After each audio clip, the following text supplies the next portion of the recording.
يا أبا عبد الله يا أبا عبد الله. بسم الله الرحمن الرحيم. الحمد لله رب العالمين. الصلاة والسلام على أشرف الأنبياء والمرسلين سيدنا ونبينا أبي القاسم محمد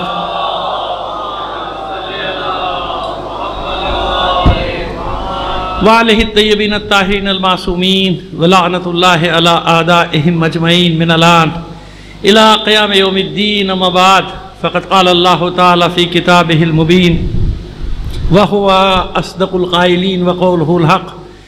بسم الله الرحمن الرحيم. سلام على نوح في العالمين إن كذلك نجزي المحسنين وإنه من عبادنا المؤمنين ثم غرقنا الآخرين وإن من شيعته لإبراهيم إذ جاء ربه بقلب سليم. صلوات بھیجیے محمد علی محمد.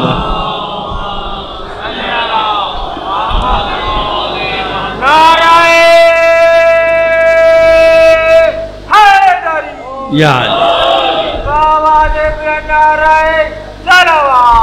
اللہ صلی علی محمد علی محمد. بات ہو رہی ہے ہماری تشیع پہ. وقت ضائع کی بغیر بات کو لے کر آگے بڑھیں. کل ہم نے آپ سے بتایا تھا کہ 3 راستوں سے اس بر صغیر میں تشیع داخل ہوا.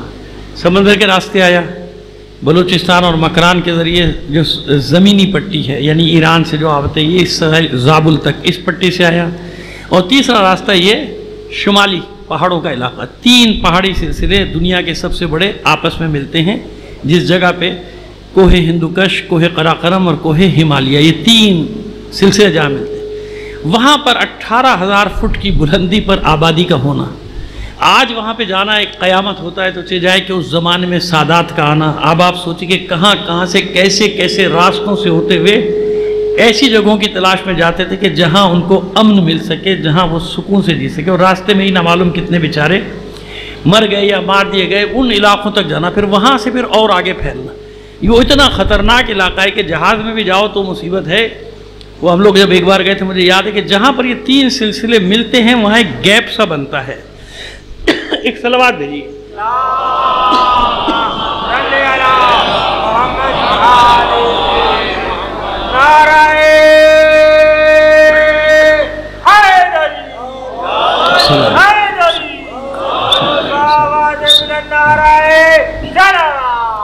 اللہم صلی علی محمد. تو ایک ہوا کا دباؤ بھی کچھ عجیب سا وہاں کا ہو جاتا ہے کہ جب جاؤ تو وہ بتاتے ہیں کہ بھئی یہاں پہ ذرا سا جھٹکا لگتا ہے. لیکن جب ہم گئے تو بڑا لمبا جھٹکا لگا. ایسا جھٹکا لگا کہ جنہوں نے اپنی کمر کی بیلٹیں نہیں باندھی ہوئی تھیں وہ چھت سے جا کے لگے. ان کو اچھے بھلے چوٹ لگی سر کو. اتنا بڑا گیپ کہ وہ سب کا ہو گیا تھا. اللہ جو ہے انا للہ ہو گیا. لیکن خیر وہ نکلے. تو وہاں اس نے پھر بتایا، پائلٹ نے بھی بتایا کہ یہ گیپ، کیونکہ واپسی میں پائلٹ خود بتاتا ہوا رہا تھا کہ یہ وہ گیپ ہے جہاں یہ تینوں جگہ ملتی ہیں اور یہاں پہ ذرا سا گیپ بنتا ہے ہوا میں. لیکن خیر واپسی میں ٹھیک رہا. تو یہ ایسے علاقوں میں آنا، پہلے تو سادات آئے نا، بعد میں دوسرے لوگ. سادات وہاں پہنچے، اور سب سے زیادہ جس نے وہاں پہ ہجرت کر کے جو ان علاقوں میں گئے، امام موسیٰ کاظم علیہ السلام کی.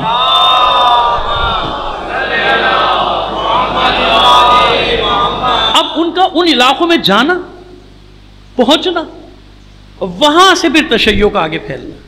میں نے عرض کیا نا کہ آج بھی زمینی راستے سے، میں تو تینوں راستوں سے گیا ہوں نا وہاں، بلکہ 2 ہی راستے ہیں، زمینی راستہ ہے یا ہوائی راستہ، دونوں راستوں سے. آج بھی زمینی راستے سے جانا قیامت ہوتا ہے. وہ 28 گھنٹے میں آدمی پہنچا. کہیں لینڈ سلائڈنگ ہے، کہیں کچھ ہے، کہیں کچھ ہے. وہ آدمی سوچتا ہے کہ یہاں لوگ آئے کیسے، مطلب آبادی تو کیسے. آج تو ماشاءاللہ رونق ہے نا وہاں گلگت میں بھی، بلتستان میں بھی ماشاءاللہ لاکھوں کی آبادی اور آپ کا علاقہ ہے.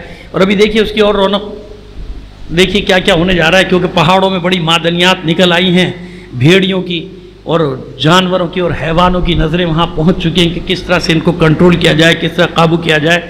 تو حالات بس دعا کریں کہ بہتر رہے، کیونکہ یہ بڑے خبیث ہوتی ہیں یہ عالمی طاقتیں نا. یہ عالمی خبیث طاقتیں وہاں جھگڑے کراتی ہیں تاکہ معدنیات پہ کنٹرول، جیسے افریقہ میں کنٹرول کیا، جیسے اور جگہوں پہ کنٹرول کیا، کہ جہاں بھی خزانے ہوں گے وہاں یہ فساد کراتے ہیں.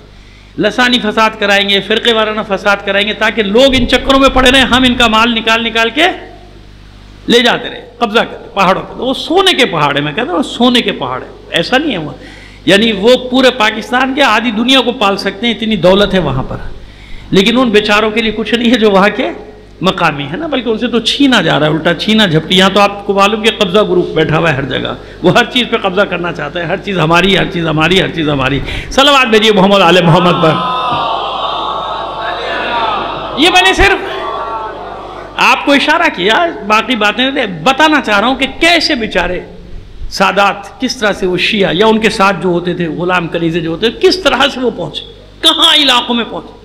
پھر وہاں سے پوری وادی لیپا اور جناب کشمیر اور یہ سارا علاقہ جو ہے کارگل کا علاقہ، یہ سارا آباد کرتے چلے گئے. انہیں پہاڑوں پہ سفر کرتے گئے. جب حالات اچھے ہوئے، جب بنی عباس کا خاتمہ ہو، یعنی عملی طور پہ خاتمہ ہو گیا ان کا، بالکل ان کی حکومتیں ختم ہوئی، پھر یہ ان پہاڑوں سے نیچے اترنا شروع ہو.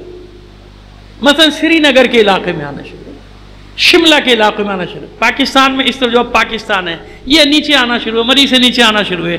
اب جو آج کل بری امام جہاں پر ہے نا، نورپور جسے کہا جاتا ہے، چورپور کہا جاتا ہے، بہرحال جو بھی تھا، یہ وہ موسوی ہے نا. کل بھی میں نے اس کے ساتھ سید عبداللطیف موسوی سادات ہے، امام موسیٰ کاظم علیہ السلام کی اولاد ہیں یہ سب کے سب. صلوات بھیجیے. بہرحال اب پھر یہاں سے نیچے جاتے جاتے، اچھا جب ان کا ٹھکانے بن گئے، اس کو کہتے ہیں مقر یعنی ٹھکانہ. جب ان کا مقر بن گیا، جب ان کے ٹھکانے بنے، تو پھر یہاں سے دعوت دیتے تھے کہ اب آ جاؤ. اب وہ سبزوار سے، بخارا سے، ادھر ادھر سے جو آتے تھے سادات یا شیعہ جو آتے تھے، ان کو ٹھکانے مل جاتے تھے کہ یہاں پر ہماری جگہ ہیں، یہاں ٹھہرتے چلے. جیسے موسوی سادات میں نے عرض کیا تھا نا کہ اس پٹی پر بھی آئے، یہ جو دیول کی پٹی ہے اس پر بھی موسوی سادات آئے تھے. جو اگم گوٹھ میں نشانی ہے جناب بی بی ماہم کی، جس پر میں نے کافی کام کیا، لوگوں کو بتایا بھی تھا. اب یہاں پہ موسوی سادات آپ کو روڑی سکھر میں جو ملیں گے، یہ وہ جب کیا ظاہر کبھی تو آئے ہیں نا، آج کے تھوڑی ہیں، 100 سال پہلے کے تھوڑی ہیں، 200 سال پہلے کے تھوڑی ہیں، 300 سال پہلے کے تھوڑی ہیں. جب یہ اپنے ٹھکانے بنا لیتے تھے پھر یہ دوسروں کو بلاتے تھے.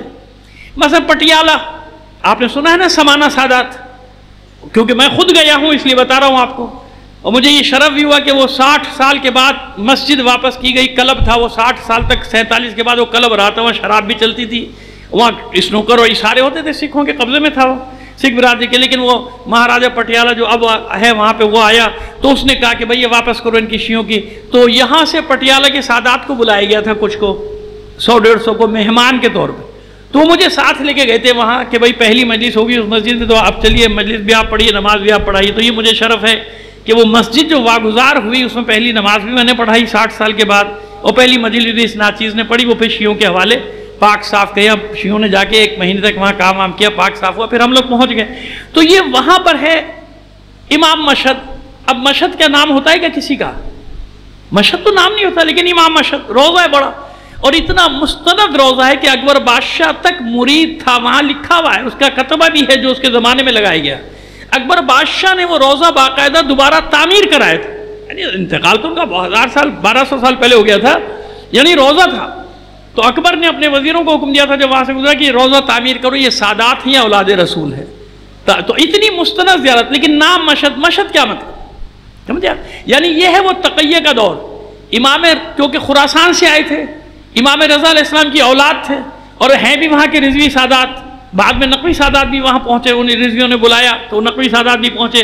تو رضوی سادات وہاں پہ، اور یہ پاکستان میں پھیلے ہوئے، لاہور میں ہیں، اوکاڑا میں ہیں، علی پور ایک جگہ ہے مظفر گڑھ کے پاس ہی، ملتان سے آگے، یعنی جاتے میں پہلے آئے گا پنجنت کے پاس. وہاں پہ میں خود گیا ہوں. کراچی میں بھی آپ کے ماشاءاللہ سمانہ سادات کی یادگاریں موجود ہیں. سمانہ تو پہنچے ہیں نا ہزاروں سال، یعنی 1200 سال پہلے پہنچے، 1250 سال پہلے پہنچے، 1300 سال پہلے پہنچے. یعنی واقع کربلا کے بعد سے ہجرتیں شروع کر دی. تو یہاں اس طرح پھر یہ آگے پھیلتے چلے گئے.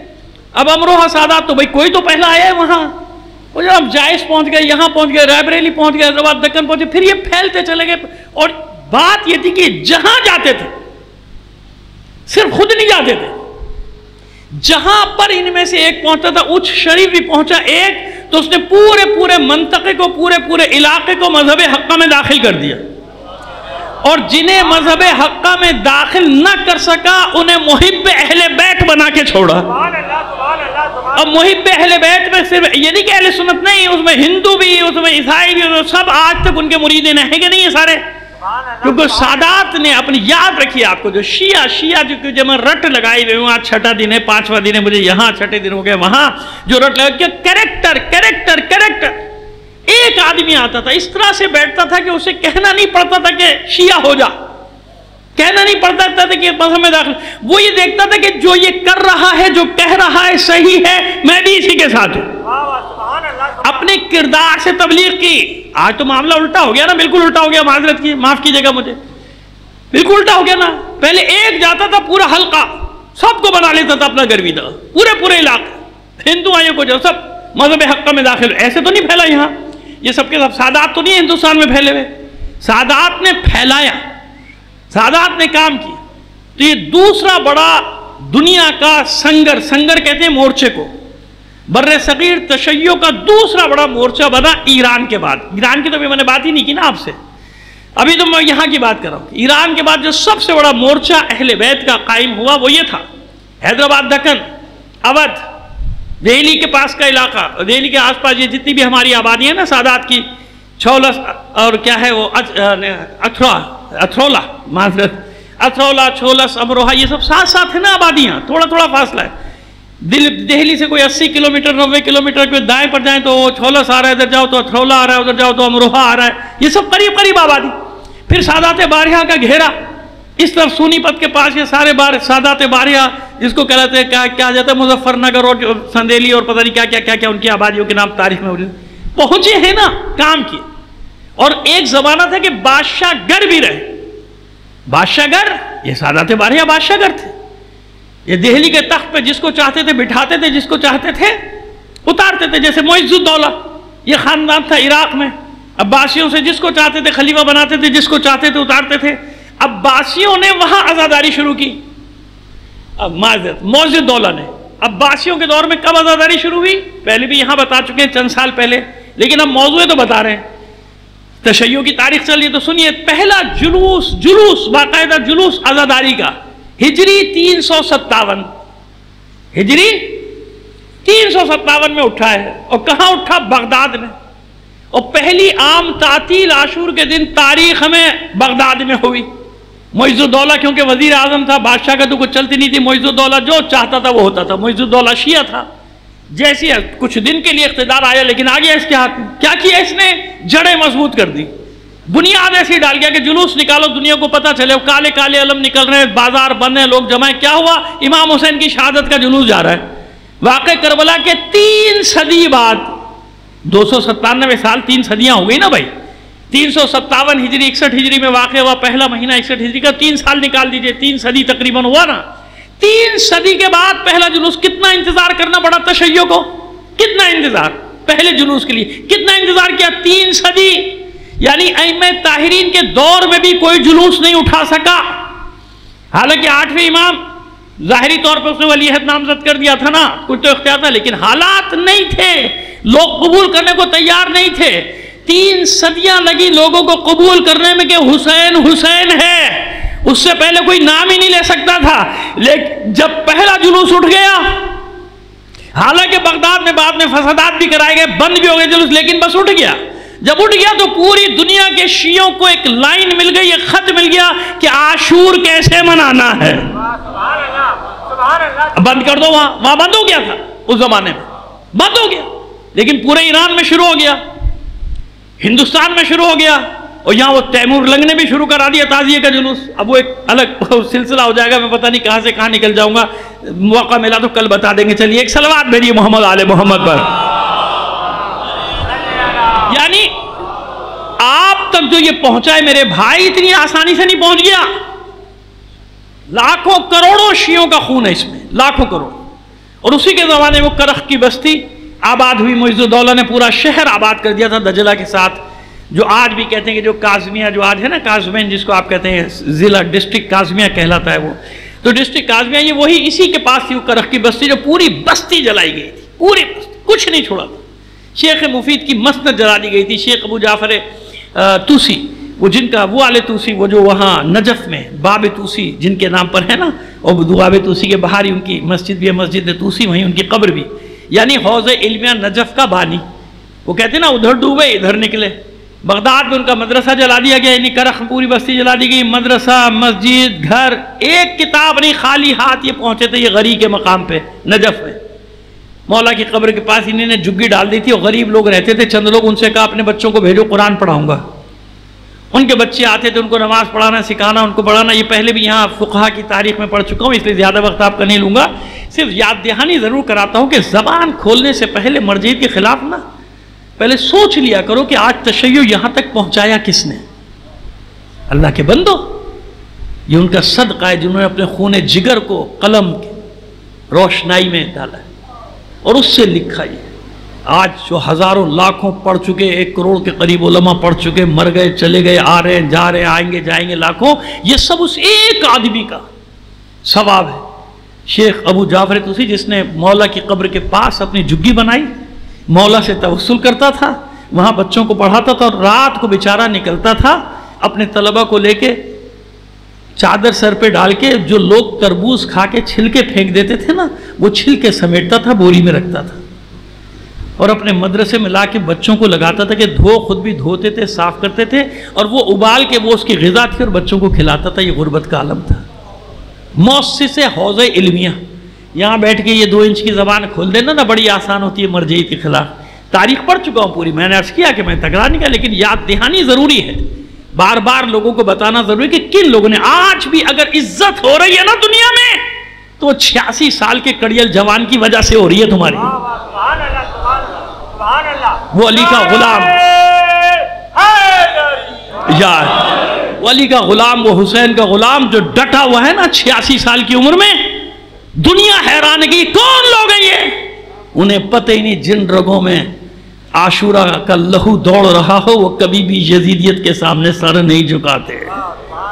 سمجھے میری بات؟ رہبر فقط خام نہ ہے، پانی دے بیٹا۔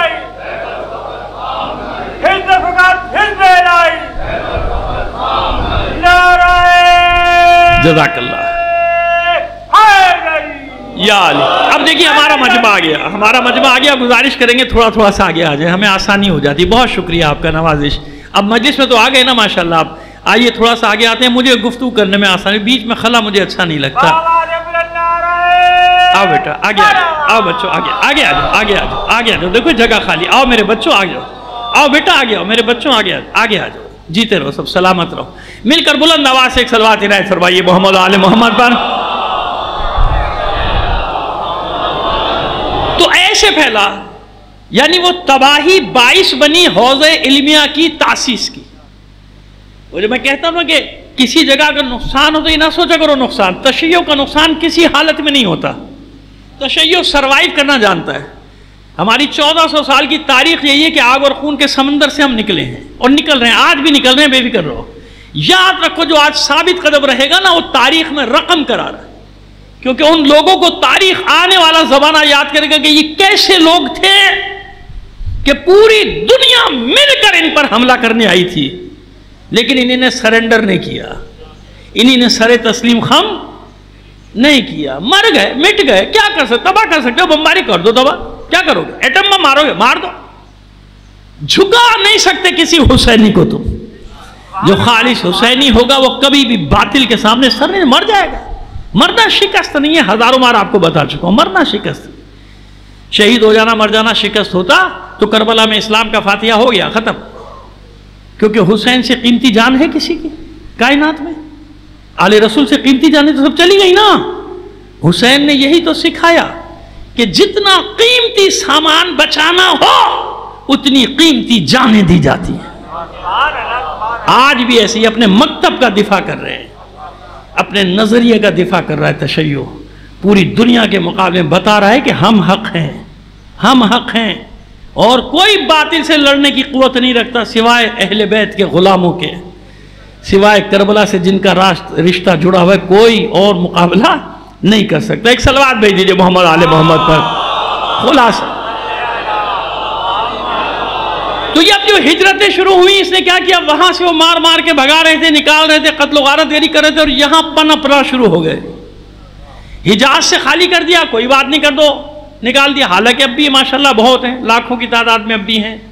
لیکن نکالا تو گیا نا سادات، وہیں سے تو نکالے گئے نا بیچارے، در در مارے مارے پھرے، پورا یہ ماورا النہر کا لائن کیسپین سی کا پورے علاقہ وہ جو تھا وہاں تک پہنچے بیچارے، بھاگتے بھاگتے، اور وہاں جا کے ان کو مارا جاتا تھا، مازندران میں مارا جاتا تھا، تبرستان میں مارا جا رہا ہے، دیلم میں مارا جا رہا ہے، آذربائیجان، قزاقستان، قرقیزستان، جب جگہ پہ تاجکستان، ازبکستان، یہاں تک امام زادے ملیں گے آپ کو۔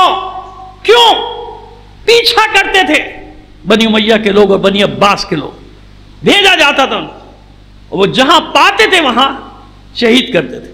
اور جناب محمد حنفیہ کے ایسے ہی ایک شہزادے کے زیارت میں کر کے آیا ہوں رشت کے پاس، شہزادہ ہاشم، اس جگہ کا نام ہی شہزادہ ہاشم پڑ گیا ہے، وہ پہاڑوں کے اوپر، اور پوری تاریخ ان کی لکھی ہوئی، کس طرح بیچارے وہ وہاں پہنچے اور کس طرح وہ لڑے ہیں، اور لڑتے لڑتے مارے گئے۔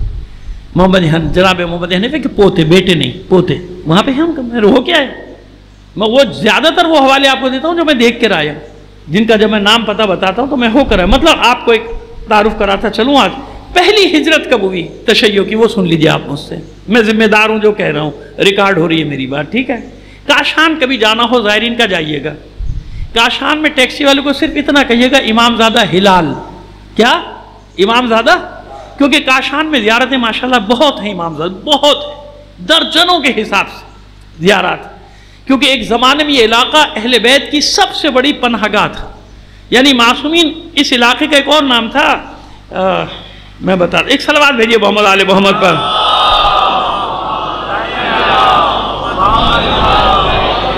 بیت گل تو اس خاص جگہ کا نام ہے، بیت گل، اور ویسے پورے منطقے کو یہاں پہ یہ کوہستان، کیونکہ پہاڑی علاقہ تھا نا، کوہسار کے نام سے بھی کہا جاتا تھا، کوہستان کے نام سے بھی کہا جاتا تھا، تو یہاں باقاعدہ معصومین خط دے کے بھیجتے تھے کہ جاؤ ہجرت کر کے جاؤ، پھر یہاں جگہ پہنچ جانا، فلاں کو ہمارا خط دے دینا۔ یہ شہزادہ ہلال کون ہے؟ شاید آپ لوگوں کے اکثر کے لیے یہ چیز نہیں ہو، لیکن میں آپ کو بتا رہا ہوں کیونکہ میں ہو کے آیا ہوں نا، میں پہلے گیا، جب میں نے سنا پڑھا ان کے بارے میں نے کہا میں خود جاؤں گا پھر دیکھوں گا۔ جب میں گیا تو ان کا روضہ ایسے ہے جیسے جناب معصوم قم سلام اللہ علیہ کا، اتنا بڑا روضہ، اور کاشان کا مرکز بھی ہے، اسی لیے میں نے کہا نا ٹیکسی والے کو کہیں گے امام زادہ ہلال تو سیدھا وہیں لے کے جائے گا، سیدھا وہیں لے کے جائے گا، ہلال وہ گیٹ پہ اتار دے گا، آپ دیکھیں گے اتنا بڑا روضہ ہے۔ اور میں نے اس کی پوری جو تاریخ لکھی تھی وہ بھی میں نے اس کو کیپچر کر لیا، نہیں اس کے تصویریں بھی لے لی، اس کی چھوٹی سی ویڈیو بنا لی، تاکہ ہر چیز میرے پاس ثبوت کے ساتھ موجود ہو، جب میں ممبر سے بات کروں تو پورے کانفیڈنس کے ساتھ، اعتماد کے ساتھ آپ کے ساتھ بات کروں۔ ایک صلوات بھیجیے محمد آل محمد پر۔ یہ کون ہے ہلال؟ یہ شہزادہ ہلال مولائے عارفان علی ابن ابی طالب علیہ السلام کے صاحبزادے ہیں، امام حسن کے بھائی، امام حسین کے بھائی۔ ارے بھائی یہ وہاں کہاں سے آ گئے ہلال؟ یہ وہاں کہاں پہنچ گئے؟ کیا یہ کربلا میں نہیں تھے؟ اب سنیے دونوں روایتیں ان کے بارے میں۔ پہلی روایت ہے کہ آپ جانتے ہیں کہ 6 مہینے کا دور بہرحال امام حسن دور کہلاتا ہے نا، ٹھیک ہے جنگوں میں گزرا، لیکن 6 مہینے تک تو ظاہری امارت تھی نا، ظاہری خلافت۔ تو سب سے پہلے جس فرد کو ہجرت کرائی امام حسن نے اپنے بھائی کو بھیجا، جاؤ، ان کا نام ہے محمد ابن علی، ہلال ان کا لقب ہے۔ ہلال کیوں؟ چاند کی طرح ان کا چہرہ تھا، اور مولا کو جب یہ خبر ملی تو ہلال آسمان پر تھا، وہ چاند آسمان پر تھا، تو آپ نے ان کا لقب رکھ دیا تھا ہلال۔ محمد تو جناب محمد حنفیہ بھی ہے نا، تو ان کو ہلال کہا جاتا تھا، شہزادہ ہلال۔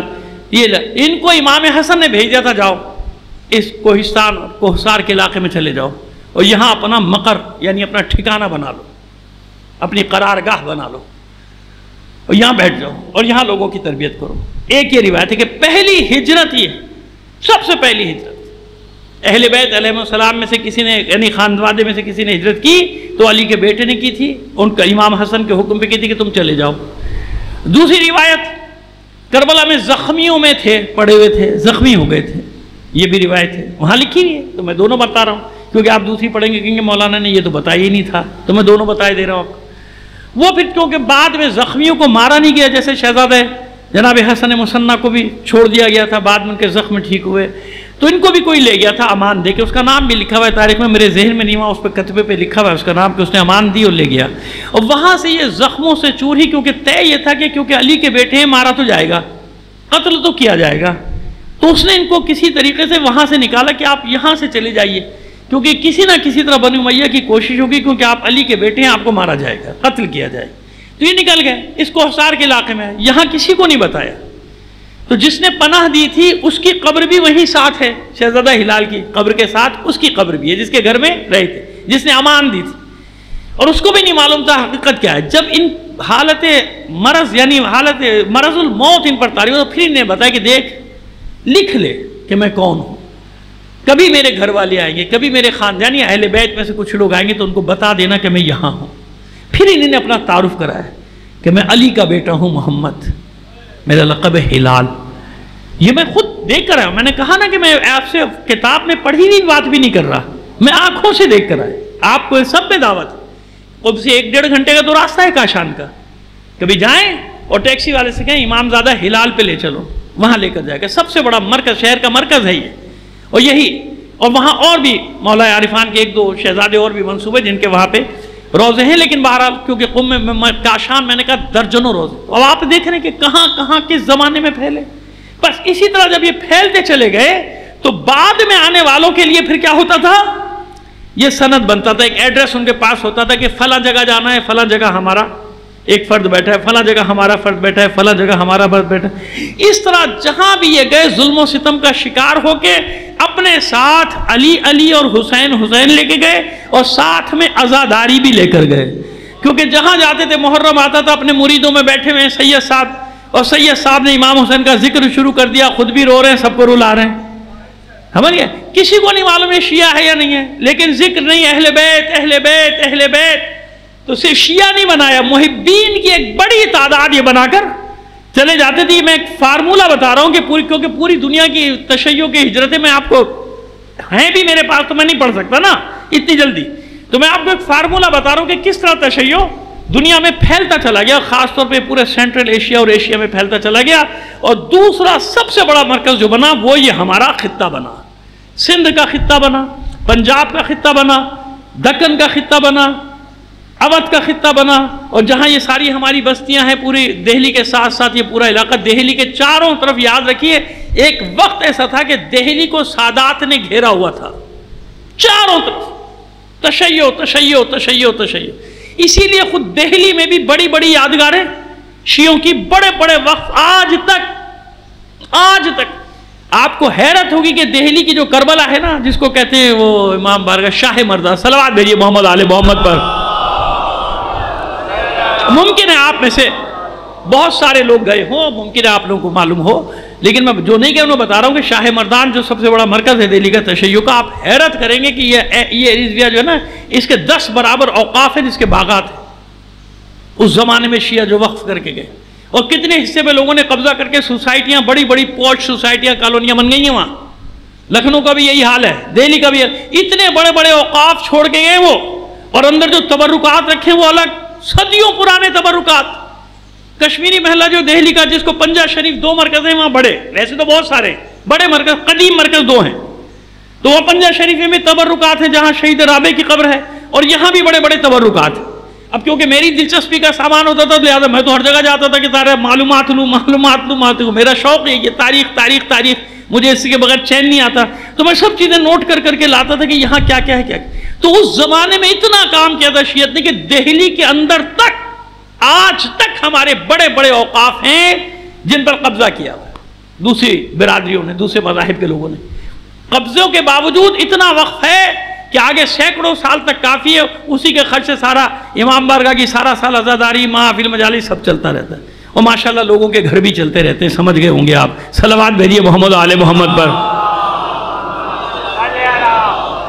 چلیے بس اب 2 روایتیں، کیونکہ وہاں اصل میں آج جہاں ہمیں جانا ہے نا، وہاں شب عزا کا مسئلہ ہے، انجمنیں کھڑی ہوئی ہیں، ٹینشن میں مجھے ڈالا ہوا ہے، جلدی آئیے گا، میں جلدی کہاں سے آؤں، 11 سے پہلے میں مجلس نہیں ختم کروں گا، اطمینان رکھیے، لیکن 2 روایتیں پڑھ دوں نا جو آپ سے وعدہ کیا ہوا ہے۔ ایک صلوات بھیجیے محمد آل محمد پر۔ 2 روایت،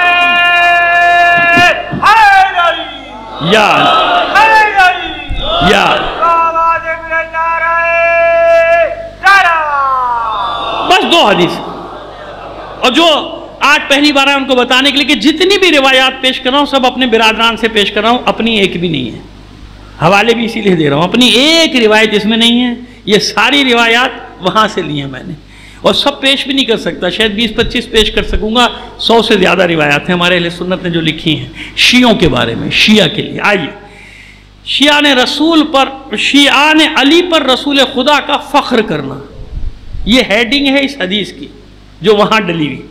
اور کس نے؟ مناقب مرتضوی، کتاب کا نام ہے، تالیف ہے محمد صالح کشفی ترمذی حنفی، کتاب موجود۔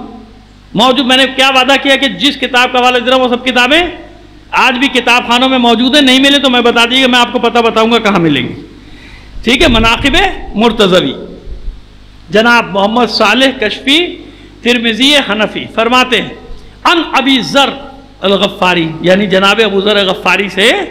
اب دیکھیے ان آ گیا نا، ان نے کیا کیا؟ ابو کو ابی کر دیا۔ وہ جو 2-4 دن پہلے میں نے بتایا تھا نا عربی کا قاعدہ کہ بچے زیارت پڑھتے ہیں تو عربی دیکھ لیا کریں، سمجھ کہ کہاں ابا عبداللہ کہنا ہے، کہاں ابو عبداللہ کہنا ہے، کہاں ابی عبداللہ کہنا ہے۔ خدا کے بندو، اسپیکر پہ آواز جا رہی ہوتی ہے، آپ غلط عربی پڑھ رہے ہوتے ہو، کہاں کیا کہنا ہے؟ السلام علیکم یا امیر المومنین نہیں ہوتا، السلام علیکم یا امیر المومنین ہوتا ہے۔ کہاں امیر المومنین ہوگا، کہاں امیر المومنین ہوگا، کہاں امیر المومنین ہوگا؟ اردو نہیں ہے بھائی، یہ عربی ہے، عربی ہے، عربی۔ اب میں نے کیا پڑھا؟ ان ابی ذر غفاری، ابو ذر تو نہیں کہا نا میں نے، کیونکہ ان آ گیا۔ یہ ان نے کیا کیا؟ یہ ہے حروف جارہ، اس نے حرف جر نے کیا کیا؟ ابو کو ابی کر دی، ان ابی ذر غفاری، سمجھے؟ ان ابی طالب، ان ابی عبداللہ، ان نہ ہو تو ابو عبداللہ، ابو طالب، ابو ذر غفاری، یا اور بھی کوئی لفظ، کیونکہ حروف جارہ تو 17 ہے نا، 17 سے بھی زیادہ ہیں، کہیں 10-11 ہے، تو وہ حرف کیا کرتے ہیں؟ وہ حروف جارہ وہ زیر کے، جیسے بسم اللہ۔ چلیے اب ذرا سا 2-4 چھوٹی باتیں، بس تسلی نہیں ہوتی میری۔ بسم اللہ الرحمن الرحیم، یہ بسم اللہ کیوں نہیں ہے؟ بسم اللہ کیوں نہیں ہے؟ بسم اللہ کیوں ہے؟ یہ با حروف جارہ ہے، یہ با حرف جر ہے۔ اس نے کیا کیا؟ با نے اسم کو زیر دے دیا، بسم اللہ۔ ورنہ کہہ سکتا ہوں بھائی بسم اللہ کیوں نہیں پڑھ رہے، بسم اللہ کیوں نہیں پڑھ رہے، بسم اللہ کیوں نہیں پڑھ رہے؟ تو یہ عربی ہے، اس لیے سمجھا رہا ہوں کہ جب زیارات وغیرہ پڑھتے ہیں بڑا کانوں کو عجیب سے ہتھوڑے پڑھ رہے ہوتے ہیں کہ جب ہمیں برا لگ رہا ہے تو دوسرا جو باہر سن رہا ہوگا وہ کیا ہنس رہا ہوگا کہ یہ پڑھ رہے ہیں عربی، ان کے بچوں کو، جوانوں کو عربی بھی نہیں آتی کہ عربی میں زیارت تو صحیح سکھا دیں ان کو، ٹھیک ہے؟ سمجھ آئی؟ ان ابی ذر غفاری، اب برا لگے تو برا لگے، لیکن میں کیا کروں، میری عادت ایسی ہے۔ صلوات بھیجیے محمد آل محمد پر۔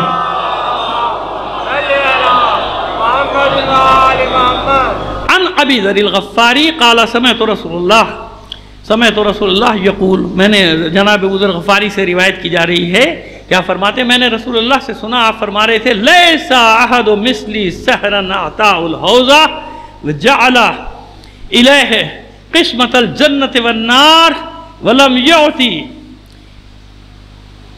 فلم یعطی ذالک الملائکۃ وجعل شیعتہ فی الجنہ۔ حضرت ابو ذر غفاری روایت کرتے ہیں کہ میں نے اللہ کے رسول سے سنا، آپ نے فرما رہے تھے کہ میری طرح کسی کا داماد نہیں، میری طرح کسی کا، لیسا احد مثلی سحر، سواد سے سحر یعنی داماد، کسی کا داماد میرے داماد جیسا نہیں جس کے اختیار میں خدا نے حوض کوثر رکھا ہے۔ پہلے علی کی فضیلت بیان کر رہے ہیں اللہ کے رسول۔ چلیے خدا کا شکر ہے آپ کی آواز آج سننے کو مل گئی مجھے۔ صلوات بھیجیے محمد آل محمد پر۔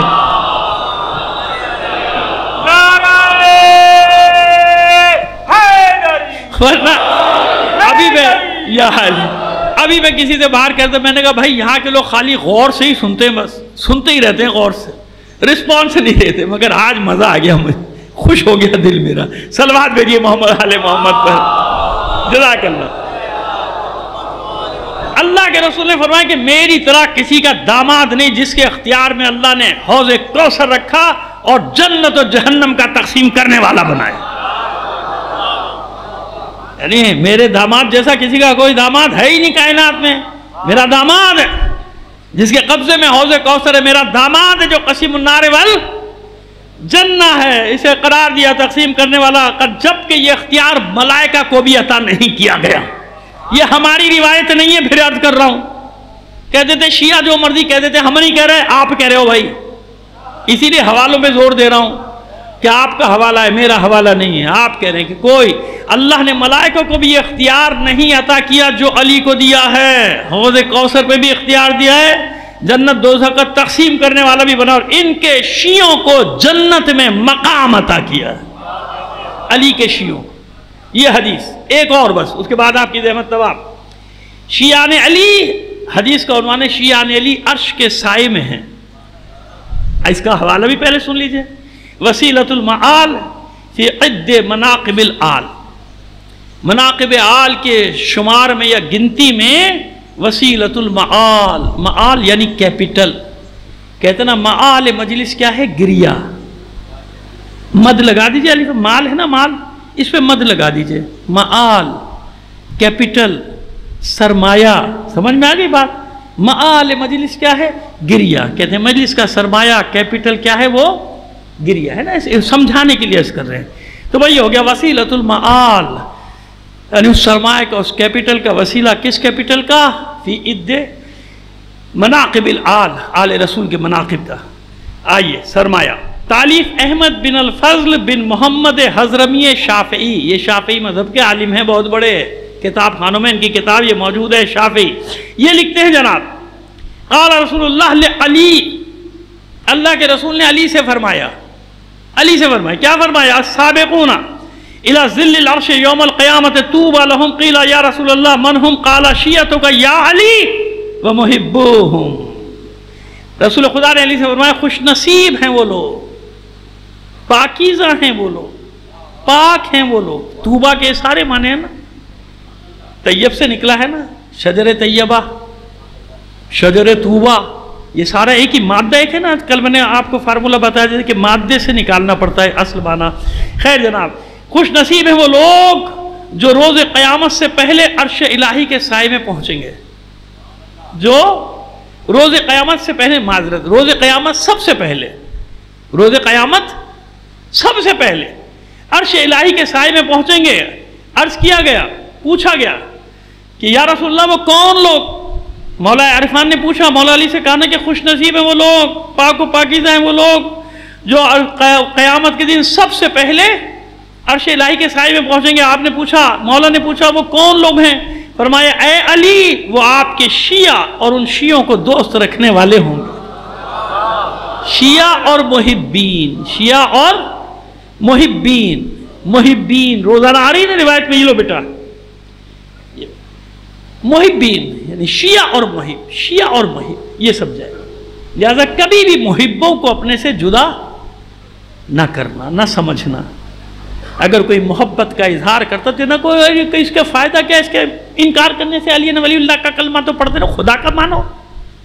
بھگائے دے رہے ہو لوگوں کو. ہمیں ایسے بڑے ٹکراتے ہیں اور کمنٹس ڈالے جا رہے ہیں. وہ بیچارہ اچھی بھلی تبلیغ کر رہا ہے، کام کے نیچے کمنٹ ڈالے ہے تو بڑا فلانا. شیعہ کیوں نہیں ہو جاتا؟ کیوں ہو جائے شیعہ؟ شاید تمہیں دیکھ کے ہی نہیں ہو رہا وہ. ہاں کئی لوگوں نے ہم سے کہا کہ بھائی تو پڑھ کے ہم ہو گئے، آپ کے لوگوں کو دیکھ کے تو دھور بھاگ رہے تھے ہم. بہت بڑا آدمی، نام نہیں لوں گا یہاں سے، بہت بڑا آدمی جسے شیعوں کے دفاع میں 6-7 کتابیں لکھی. یقین مانے بالمشافہ قم میں اس نے مجھ سے کہا، جب وہ وہاں قم آیا تھا، کسی ملک کا، دوسرے ملک کا ہے آیا تھا، تو کہنے لگا کہ اگر میں پہلے دیکھ لیتا نا ان لوگوں کو تو کبھی بھی نہیں آتا اس طرف جو میں اب دیکھ رہا ہوں. لیکن خدا کا شکر ہے کہ میں نے پڑھا اور پڑھ کے مجھے یقین آپ سمجھ میں آیا.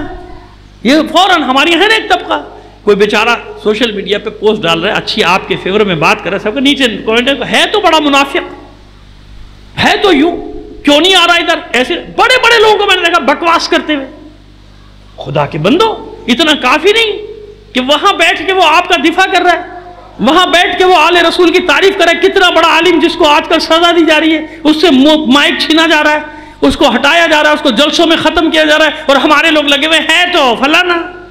پھر اتنا سب جانتا ہے تو ہو کیوں نہیں جاتا؟ شاید تجھے ہی دیکھ کے نہیں ہو رہا وہ کہ تم جیسے بیٹھے میں. اللہ کے بندو، محب محب محب ہر جگہ آ رہا ہے کہ شیعہ تو نہ وہ محبینا، شیعہ تو نہ وہ محبینا. اتنی تو قدر کرو اس کی کہ وہاں بیٹھ کے باتیں کر رہا ہے اور اہل بیت کا بھی دفاع کر رہا ہے، تمہارا بھی دفاع کر رہا ہے. کیا چاہتے ہو اس سے؟ چاہتے ہو زبان بند کر دو، اس کی خاموش ہو جائے، نہیں بولے؟ کیا اچھی حالت کی باتیں ہیں. اس سے نقصان پہنچتا ہے تشیع کو. میرے دوستوں نہیں کرو ایسی باتیں. میرا پیغام پہنچ جائے گا سوشل میڈیا کے ذریعے جہاں جہاں تک پہنچانا چاہوں. نہیں کرو ایسی بکواسات ان لوگوں کے خلاف.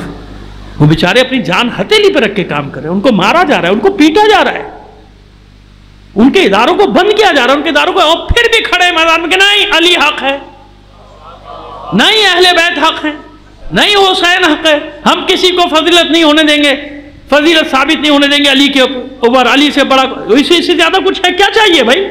کیا پتہ ان کی اپنی مصلحتیں ہوں جو ہمارے لیے بھی بہتر ہے, جو ہمارے لیے بھی. بہرحال میں نے اشارہ کیا آپ کو, لیکن وہ ہمارے ہم بقرات بیٹھے ہوئے, اچھا جب اتنا جانتا ہے تو کیوں نہیں ہوتا تھا؟ تجھے ہی دیکھ کے نہیں ہو رہا, وہ تجھ جیسے پڑے ہوئے ہماری یہاں مصیبت بنے ہوئے ہمارے لیے. صلوات بھیجیے محمد آل محمد پر.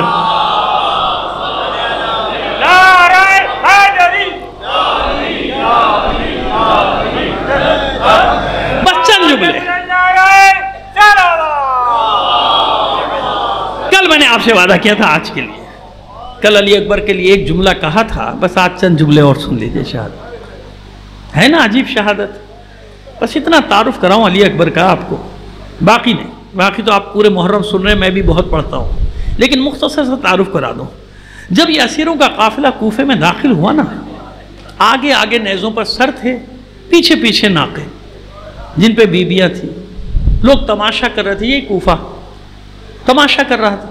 ایک موڑ پہ خواتین کا ہجوم اکھٹا تھا, ہوتا نہیں ایسے چوک آ گیا موڑ, خواتین ہی خواتین تماشا دیکھنے کے لیے کھڑی تھی. اسیروں کا تماشا دیکھنے کے لیے, سروں کا تماشا دیکھنے کے لیے. ان خواتین کی نگاہ پڑی اس نیزے پر جس نیزے کی نوک پہ علی اکبر کا سر تھا, شبیہ پیغمبر کا سر. اب کون ہوگا اس سے زیادہ حسین؟ بس جب اس سر پہ نگاہ پڑی تو کوئی منہ پیٹتی تھی, کوئی سر پیٹتی تھی, کوئی سینہ پیٹتی. چلاتی تھیں عورتیں, چلا چلا کر کہتی تھی کاش اس جوان کے مرنے سے پہلے اس کی ماں مر گئی, اس کی ماں دنیا میں نہ ہو, اس نے نہ دیکھو. انہیں کیا معلوم کہ انہی ناخوں پر علی اکبر کی ماں ام لیلہ بھی سوار ہے, مگر کیا کرے, چہرے کا پردہ بالوں سے کیا ہے, ہاتھ پر سے پشت بند. اتنا حسین ہے علی اکبر, اتنا حسین کہ اہل بیت, خود اہل بیت رخ انور کی زیارت کرتے تھے علی اکبر کے جب رسول کی زیارت کا شوق ہوتا تھا. اتنا مشہور لقب ہے شبیہ پیغمبر. اب سوچیے آپ کتنا مشکل ہوگا حسین کے لیے اس بیٹے کو میدان میں بھیجنا, جس کو ثانیہ زہرا بھی روکنا چاہتی ہیں. میرے لال تجھے بچانے کے لیے میں نے اپنے بچوں کو قربان کیا ہے, تجھے کیسے جانے دوں؟ لیکن کیا کریں, علی اکبر بھی تو اسی زینب کا بھتیجا ہے نا, اسی زینب کے آغوش کا پلا ہوا ہے نا. فوراً اپنی دادی کے سامنے ایسا سوال رکھا کہ اپنی پھوپھی کے سامنے ایسا سوال رکھا کہ پھوپھی کو لاجواب کر دیا. پھوپھی اماں میں نہیں جاؤں گا آپ کی اجازت کے بغیر, بس اتنا بتا دیجئے آپ کا مرتبہ بلند ہے یا میری دادی زہرا کا. کیا جواب دے زینب, کیا جواب؟ بیٹا کوئی مقابلہ ہے, کوئی مقایسہ ہے میرا اور سید نساء عالمین کا؟ تو پھر اگر میری دادی نے قیامت کے دن پوچھا, اپنے علی اکبر کو بچا لیا, میرا حسین قتل ہو گیا. پیار آ گیا ثانیہ زہرا کو, دے دی اجازت, رو رہی ہیں, اشکوں کا سیلاب جائے. بیٹا اب نہیں روکوں گی, اب نہیں روکوں گی. بڑی مشکل سے رخصت ہوئے علی اکبر, خود رخصت قیامت ہے پڑھنا علی اکبر کی, لیکن خیر رخصت ہوئے, باہر نکلے تھے تو حسین باغ تھامے کھڑے, حسرت سے دیکھا علی اکبر کو, سوار کرے, اچھا بیٹا جاؤ, بس ہم بھی تھوڑی دیر میں آ رہے ہیں, خدا حافظ. علی اکبر میدان کی طرف روانہ ہوئے, چند قدم سواری گئی تھی کہ احساس ہوا پیچھے پیچھے کوئی آ رہا ہے. اب جو علی اکبر نے مڑ کر دیکھا تو کیا دیکھا, بوڑھا باپ دونوں ہاتھوں سے کمر تھامے پیچھے پیچھے چلا. اتر آئے, ہاتھ پکڑے, بابا مجھے رخصت کر چکے ہیں, ایسے میرے پیچھے آئیں گے, میں کیسے جنگ کروں؟ حسین نے کلیجے سے لگا لیا اپنے لال کا, میرے لال تیرا کوئی تجھ جیسا بیٹا ہوتا نا, اور اس طرح تیروں تلواروں کے زخم کھانے جا رہا ہوتا تو میری کیفیت کو سمجھ سکتا. اچھا میرے لال جا, لیکن جہاں تک ہو سکے مڑ مڑ کر دیکھتا جا. سنو بس 2-4 جملوں کی زحمت دے رہا ہوں. مقاتل نے جو منظر لکھا وہ عجیب لکھا کہ حسین میدان میں کبھی دائیں طرف دوڑ رہے تھے, کبھی بائیں طرف دوڑ. کیوں؟ جس طرف علی اکبر حملہ کرنے جاتا تھا حسین اسی سمت میں دوڑتے تھے تاکہ میرا بیٹا میری نظروں کے سامنے رہے. لیکن ایک وقت ایسا آیا جب حسین کو علی اکبر نظر نہیں آتا. حسین نے آواز دینا شروع کی، بلند آواز سے پکارنا شروع کیا، علی اکبر کہاں ہے؟ علی اکبر کس طرف ہے؟ علی اکبر کے کانوں میں آواز آ رہی ہے، مگر علی اکبر کیسے بتائے بابا تیرے علی اکبر کے ہاتھ سے تلوار گر گئی، تیرے علی اکبر کا خود گر گیا، تیرے علی اکبر کی سپر گر گئی. اب تو چاروں طرف سے وار تھے، برچھیوں کے، تیروں کے، تلواروں کے، تبر کے، زخموں سے چور علی اکبر گھوڑے کی گردن پہ گر پڑے، اپنی باہیں گلے میں ڈال دی توازن برقرار رکھنے کے لیے. لیکن ملعون آگے بڑھا. سنان ابن انس یا حکیم ابن طویل اس نے پوری برچھی علی اکبر کے کلیجے میں اتار. اس ملعون نے جب اپنی برچھی کو واپس کھینچنا چاہا، ارے جوان کی پسلیوں میں الجھ کر نیزے کی انی ٹوٹ گئی، بس پھل کلیجے میں رہ گیا، بس اس برچھی کا لگنا تھا. اب علی اکبر سے ٹھہرا نہ گیا گھوڑے پر، گرتے گرتے آواز دیا، بتاہو علیکہ منی السلام، اے بابا علی اکبر کا آخری سلام. عزادارو حسین کے کانوں سے یہ آواز رائی. حسین غش کھا کر جلتی ریت پر گر پڑے. یا بنیا علی الدنیا بعدک العفا، اے میرے لال تیرے بعد زندگانی پر خاک ہو. حسین کھڑے ہوئے، 2-4 قدم چلے، پھر گر پڑے. جب چلا نہ گیا، میں منظر کشی نہیں کر سکتا، بس اتنا سن لو کہ حسین نے اپنے وجود کو جلتی ریت پر گھسیٹنا شروع کیا. علی اکبر تیری آواز نے میری بینائی چھین لی، مجھے راستہ نظر نہیں آتا. بیٹا آواز دے، بوڑھا باپ تیرے سرہانے پہنچے. نہ جانے کس طرح ٹھوکریں کھاتے ہوئے حسین علی اکبر کے سرہانے آئے. دیکھا رمق جا باقی ہے، سر اٹھا کے زانوں پہ رکھا، رخساروں پہ رخسار. میرے لال بابا آیا ہے، آنکھیں کھول. علی اکبر آنکھیں کھول. علی اکبر نے آنکھیں کھولی، بابا کو سلام کیا. پوچھا حسین نے بیٹا کس حال میں ہے؟ کہا بابا نیزے کی انی ٹوٹ کے کلیجے میں رہ گئی ہے، بہت اذیت میں ہوں. اچھا میرے لال یہ امتحان ملے گا. حسین نے جلتی ریت پر علی اکبر کو لٹایا، ایک ہاتھ علی اکبر کے سینے پر، دوسرا کلیجے میں برچھی کا پھل نکالنے کے لیے. اللہ اکبر کہا، برچھی کا پھل نکالا، کلیجہ ساتھ آ گیا، کلیجہ نکلا، علی اکبر کا دم نکلا. حسین نے ساری طاقت جمع کی، علی اکبر کے لاشے کو اٹھا لیا. اٹھا تو لیا، چلا نہ گیا، پھر لاشا رکھ دیا، سر تھام کے بیٹھ گیا. حسین کبھی گنج شہیدہ کا رخ کر کے آواز دی، میرے شیرو مجھ سے علی اکبر کا لاشا نہیں اٹھتا. کبھی خیموں کا رخ کر کے آواز دی، اطفال بنی ہاشم آؤ، مجھ سے علی اکبر کا لاشا نہیں اٹھتا. خیموں کے پردے اٹھے، چھوٹے چھوٹے بچے دوڑے حسین کی مدد کے لیے. حسین بچوں کی مدد سے علی اکبر کے لاشے کو لے آئے. بیبیاں ماتم کر رہی ہیں، درمیان میں علی اکبر کا لاشا ہے. ثانیہ زہرا نے دیکھا علی اکبر کی ماں نظر نہ آئی. ام لیلہ فضہ سے کہا فضہ ذرا جا علی اکبر کی ماں کو تو لے کر آیا. بس آخری جملہ.